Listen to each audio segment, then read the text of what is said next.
뉴스 매거진 7 2부 시작합니다. 충북 경제와 산업 역량을 한 단계 도약시킬 것으로 기대되는 차세대 방사관 가속기 유치 계획서 제출일이 하루 앞으로 다가왔습니다. 충청권 전체가 뜨거운 유치 의지를 보이며 마지막까지 최선을 다하는 모습입니다. 구준회 기자입니다. 준비된 충청권 경제계 수장들이 다목적 방사관 가속기 우창 유치를 위해 한자리에 모였습니다. 청주와 대전, 세종 등 충청권 10개 상공회의소는 지질학적으로 안전하고 2시간대에 뛰어난 접근성을 가진 충북 오창이 방사관 가속기 구축에 최적지라고 한 목소리를 냈습니다. 바이오, 반도체, 에너지, 미래차, 2차 전지 등 충청 지역의 핵심 산업이 크게 도약하는 발판이 될 것입니다. 방사관 가속기 유치를 염원하는 충청인들의 서명서가 산더미처럼 쌓였습니다. 불과 20일 만에 온라인 서명을 포함해 150만 명 넘게 서명운동에 동참했습니다. 정치권도 모처럼 의기투합했습니다. 민주당과 통합당은 각 당 도당위원장과 당선인 공동명의의 건의문에서 오창이 국가 전체의 균형 발전을 위한 최적의 요건을 갖췄다고 밝혔습니다. 입지적인 부분에 대한 부분은 진짜 철두철미하게 검증이 돼서 공정한 그런 평가에 의해서 선정이 되었으면 하는 게 저희 바람입니다. 청주시는 산업단지로 고시된 방사관 가속기 유치 지역에 도로와 용수 등 기반시설 설치를 서두를 계획입니다. 방사관 가속기 건설을 앞당길 수 있어 각국이 벌이고 있는 첨단 기술의 초격차 경쟁에서도 우위를 점할 수 있을 것으로 기대됩니다. 모든 준비를 마친 충청북도는 충청민 모두의 뜨거운 염원을 담아 내일 방사관 가속기 유치 계획서를 정부에 제출합니다. CJB 뉴스 구준혜입니다. 청주시가 그동안 적극적으로 휴업에 동참했던 업소들에 대해 보상금을 지급합니다. 옥천군은 충북 도내에서 처음으로 자체 예산만으로 모든 국민들에게 10만 원씩 재난지원금을 지급하기로 결정했습니다. 이태연 기자입니다. 휴업 보상금을 신청하러 온 사람들의 발길이 끊이지 않습니다. 청주시가 코로나19로 인한 자발적 휴업에 적극 동참한 사람들에 한해 자체 예산으로 휴업 보상금을 지급하기로 했습니다. 지급 대상은 노래 연습장과 게임 제공업, 실내 체육시설업, 유흥업소와 학원 등 6개 분야입니다.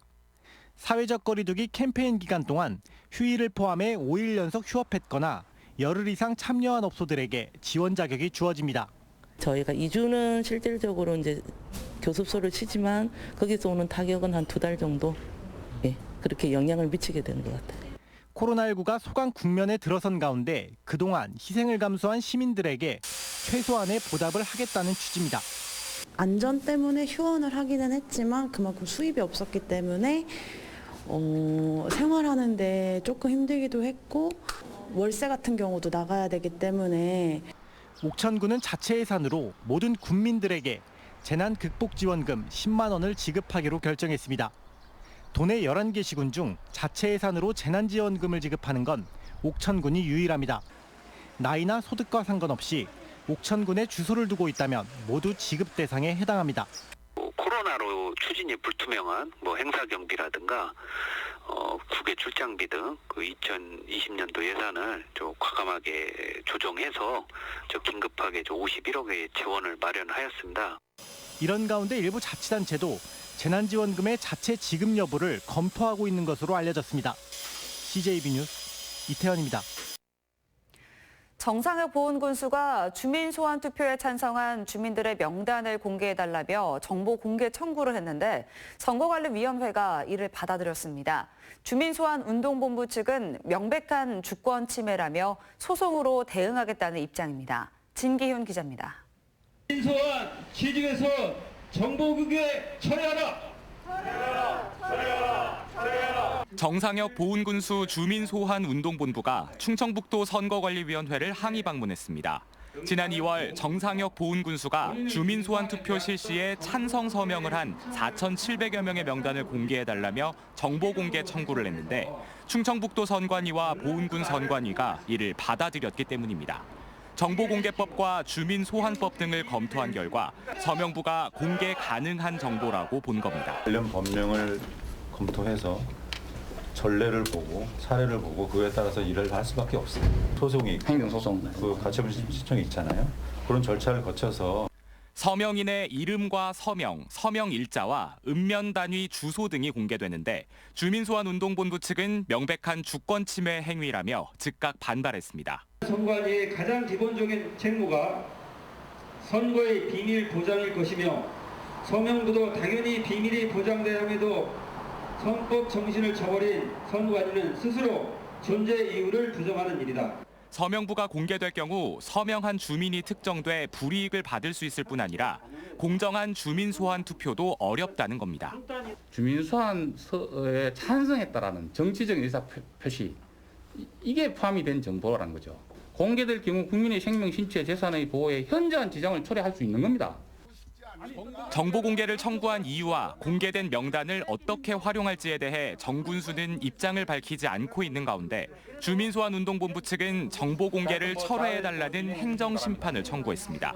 선관위는 서명부 이의 신청과 정군수 소명 절차 등을 거쳐 이르면 7월쯤 주민소환 투표를 실시할 방침입니다. CJB 뉴스 진기훈입니다.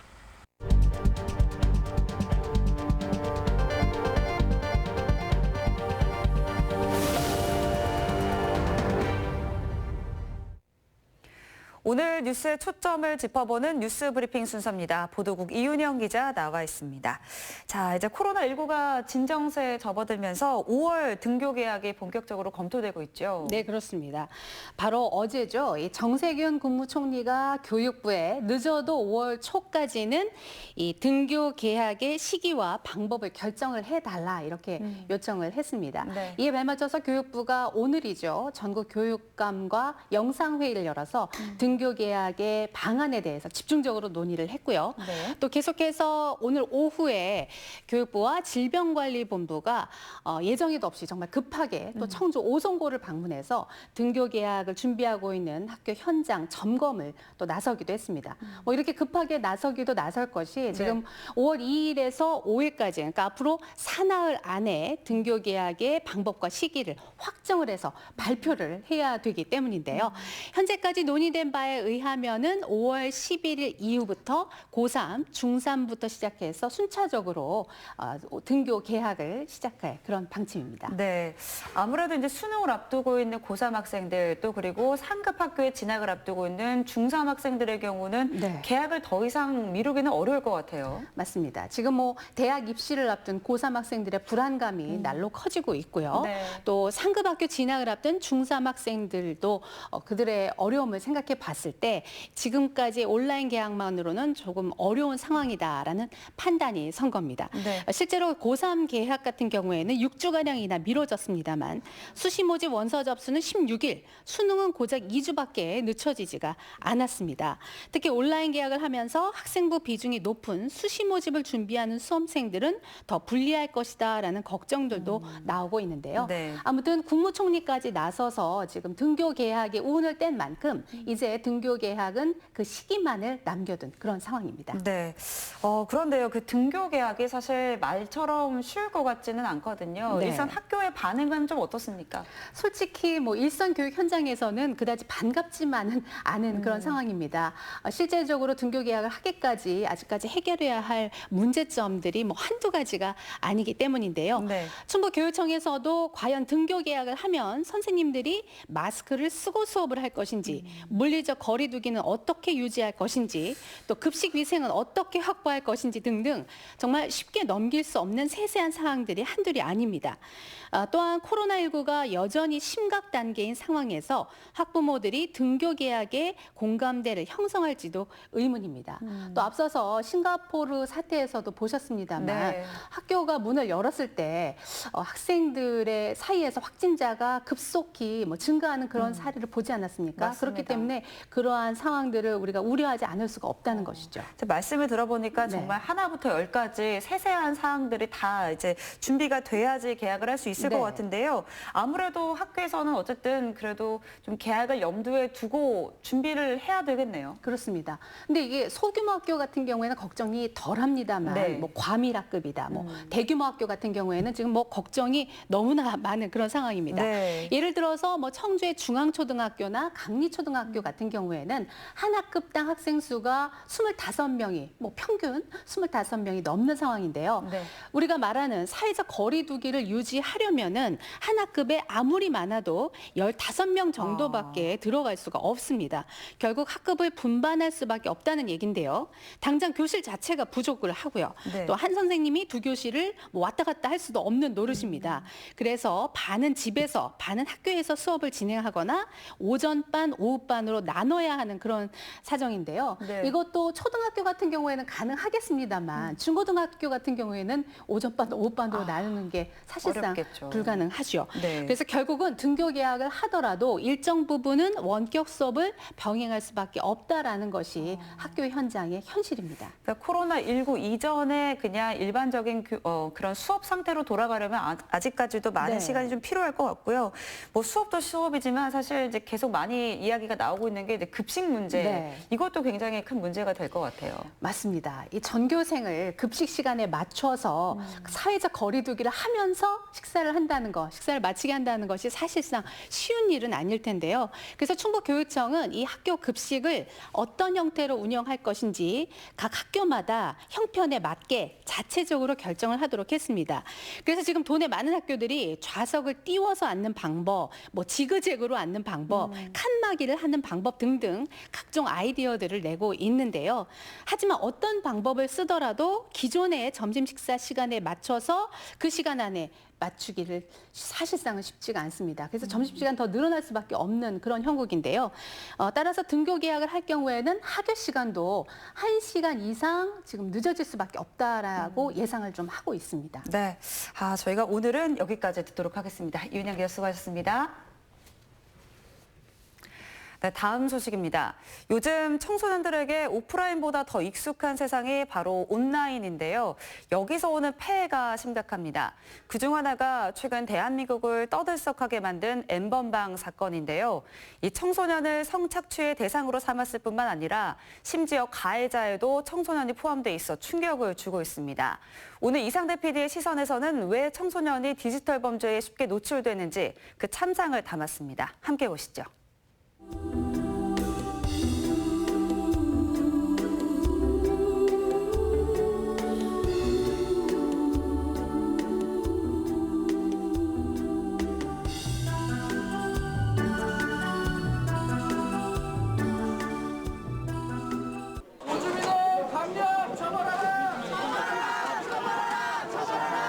지난 3월 대한민국 국민들의 시선이 한 20대 남성에게 쏠렸습니다.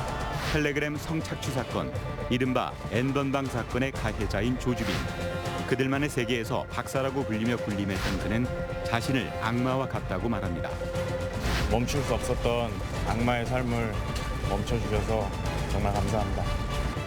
N번방 사건으로 그 심각성을 인지하게 된 디지털 성범죄는 사실 어제 오늘의 일이 아닙니다.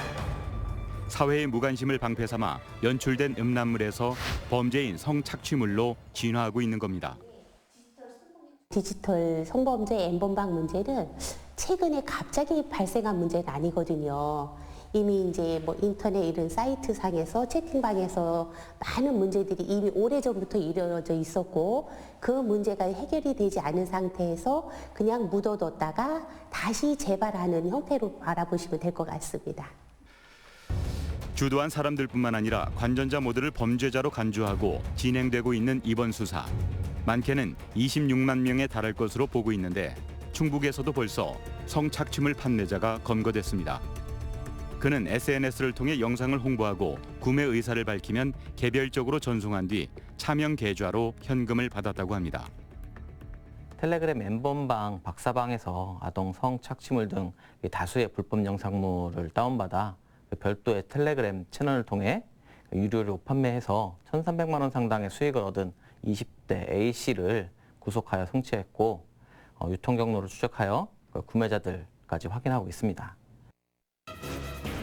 음란물 공유의 시초격인 소라넷부터 지난해 발생한 연예인 채팅방 사건 그리고 N번방까지 전문가들은 디지털 성범죄를 뿌리 뽑으려면 이를 바라보는 시각부터 바로 잡아야 한다고 말합니다.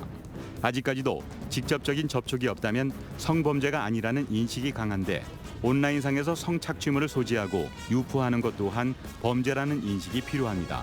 또 경각심을 잃는 순간 언제 어디서든 누구에게나 일어날 수 있다는 것을 알아야 합니다. 많습니다. 사실은 크고 작은 사건들 상당히 많고요. 성폭력 범죄 처벌 등에 관한 특례법에 이제 카메라 등 이용 촬영죄가 있고 뭐 음란물 관련 죄가 있고 막 이런데 그거는 뭐 저희가 부지기수로 그런 사건들은 뭐 연인 간에 이제 원치 않는데 사진이나 영상을 촬영한다거나 디지털 성범죄는 스마트폰과 SNS를 활용해 그 유형도 다양해지고 있습니다. 단체 채팅방 희롱은 다반사고 손쉽게 합성도 가능합니다. 그중에서도 심각한 것이 개인 간 성적 영상물 공유와 딥페이크라고 불리는 지인 능욕입니다. 합의 또는 몰래 촬영한 성관계 영상을 상대 모르게 유포하는 개인 간 성적 영상물 공유는 지난해 한 연예인을 죽음으로 몰고 가기도 했습니다. 음란물에 지인이나 연예인의 사진을 합성해 유포하는 딥페이크는 최근 조직적으로 제작하는 형태를 보이며 큰 문제가 되고 있습니다. 방심위의 디지털 성범죄 정보 심의 건수로 미루어 볼 때 증가폭도 클 것으로 추정됩니다. 4년 동안 무려 7배 가까이 증가한 것을 볼 수 있습니다. 이번 N번방 사건에서 시민들이 경악을 금치 못한 것은 피해 대상의 상당수가 아동 청소년이었다는 점입니다. 디지털 기기를 다루는 것에 익숙하고 온라인 세상이 낯설지 않다는 것이 약점으로 작용한 겁니다.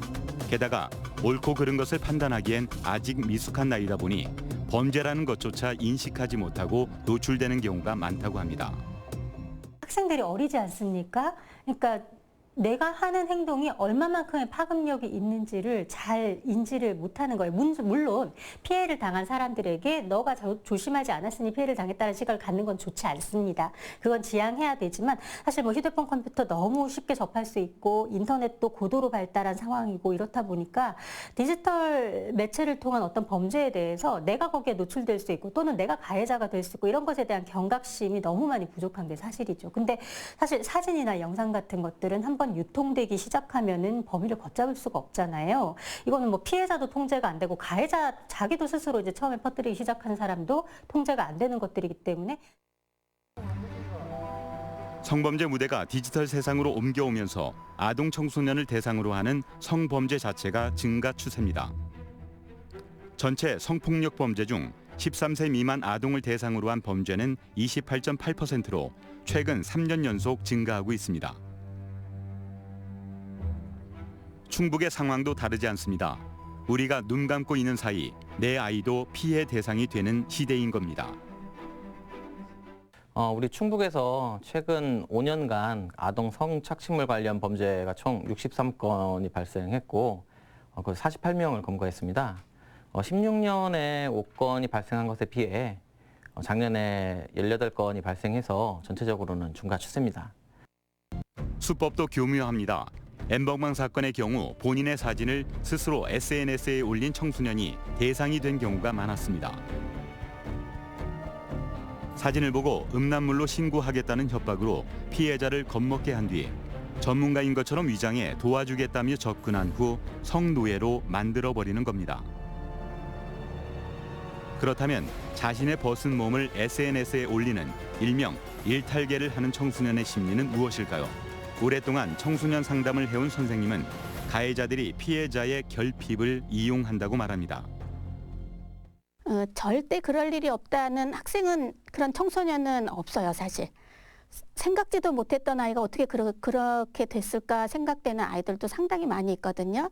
그래서 모두가 다 가능하다라고 생각을 할 수가 있고 디지털 안에서 그런 사람들을 만나고 거기서 또 인정받고 또 잘한다는 얘기 듣고 또 사람들하고 교류하고 하면서 또 마음이 채워지고 하니까 그 안에서 계속 그렇게 머물러 있는 그런 아이들이 좀 많을 수 있는 거죠.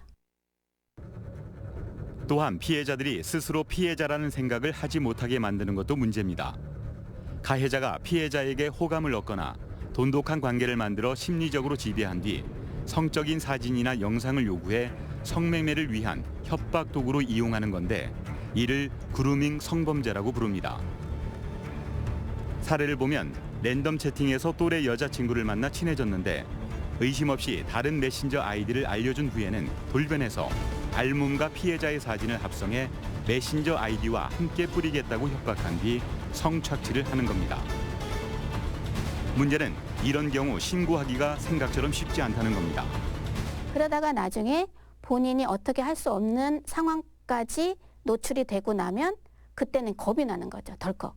그러면 겁이 나니까 빨리 어른들한테 말을 해서 여기서 벗어나야 되겠구나, 이런 생각을 또 하지 않아요.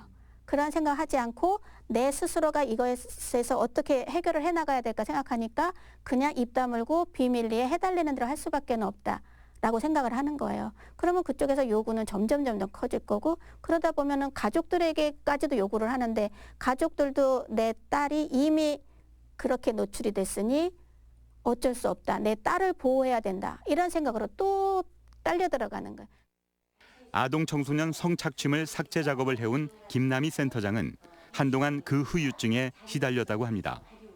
있는 사진이나 영상 중에 아동 청소년으로 인식되는 이런 사진, 영상을 삭제하는데 제가 2시간 만에 손을 들고 나왔어요. 너무 이게 심각해서 볼 수가 없는 거예요. 그래서 제가 교육장에 들어가기 전에 내가 그래도 성문화센터에서 일한 기간이 있고 내가 성인인데 뭐 이까짓 것쯤이야 라고 이제 간단하게 마음을 먹고 들어갔는데, 그 사태의 심각성은 이루 말을 할 수가 없습니다. 그리고 특히 2차 성징이 나타나지 않은 이런 우리 아동들이 그런 사진과 영상이 너무나 많은 거예요. 특별한 인증 절차 없이 누구나 쉽게 가입할 수 있는 랜덤 채팅 어플리케이션은 디지털 성범죄의 한 수단이 되고 있습니다. 제작진이 직접 가입을 해봤는데 나이, 심지어 성별까지 거짓으로 입력했지만 가입하는 데 전혀 문제가 없습니다. 그리고는 입장하기 무섭게 쪽지가 쇄도하기 시작합니다. 미성년자임을 밝혔는데도 오히려 좋다고 말하는 잠재적 범죄자가 있는가 하면, 간단한 인사 위에 다짜고짜 성매매를 제안하는 사람도 있었습니다. 문제는 이런 어플리케이션이나 메신저를 활용한 성범죄는 검거 자체가 쉽지 않다는 겁니다. 최근 디지털 성범죄의 온상으로 지목되고 있는 텔레그램 등 해외 SNS와 메신저의 경우에는 이 서버의 위치가 확인되지 않거나 확인된다 하더라도 우리나라의 사법권에 미치지 않는 영역에 있어 추적이 어렵습니다.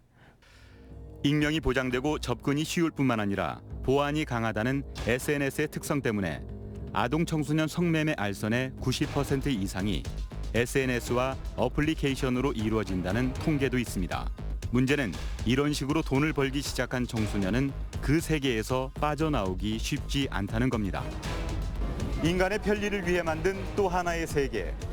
도입 당시만 해도 이 디지털 세상이 성범죄, 특히 아동 청소년에게 취약한 범죄 공간이 되리라고는 누구도 예상하지 않았을 겁니다. 하지만 우리는 이미 이 세상에 살고 있고 그로 인한 폐해를 개선해 나가야 할 의무가 있습니다. 독버섯처럼 퍼지고 있는 디지털 성범죄를 멈추게 하기 위해서, 그리고 그 세계에서 우리 아이들을 보호하기 위해서 우리가 해야 할 일은 무엇일까요? 다음 주 그 방법을 고민해 봅니다.